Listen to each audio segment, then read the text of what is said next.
Hi there, I'm Miss Vogel and I'm a K-4 math interventionist at Ward Elementary.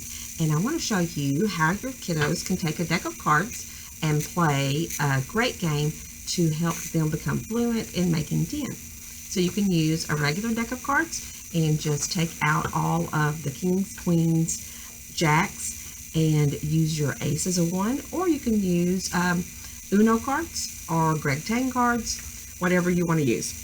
So basically you're going to need the numbers 1 through 10. And I'm going to show you how you're going to build the pyramid, and they can play it as a solitaire game. All right, as they're, after they shuffle the cards, they're going to put them face up, and you're going to create rows. The first row will have 1, the next row 2, then 3, 4, 5 in this row, and notice how I'm overlapping them between the cards above it, and the last row will have 6. Okay, once you have this pyramid built, the kiddos can play on their own, and I'm doing mine upside down so that you can see it better. Then you have a discard pile that you can put here. So basically what you're going to do is start at the bottom row. Any card that doesn't have another card on top of it, you can pick it up.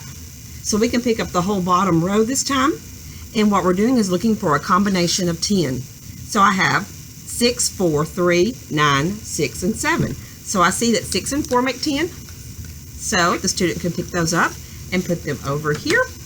And then I'm looking at the other cards, and I see 3 and 7 make 10. Now if I look at my cards in my pyramid, anything that doesn't have another card on top of it is usable.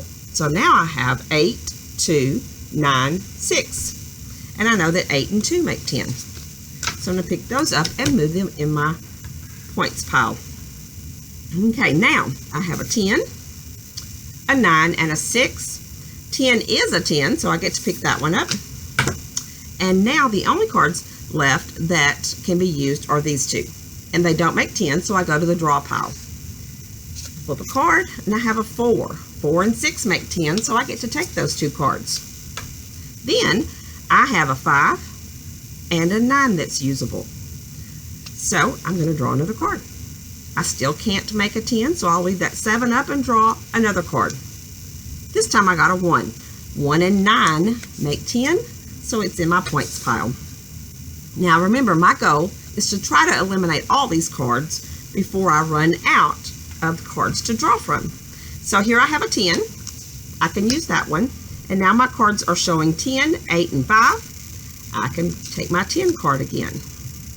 Now the only cards that don't have another card on top are 9, 8, and 5. And I'm going to draw from the draw pile.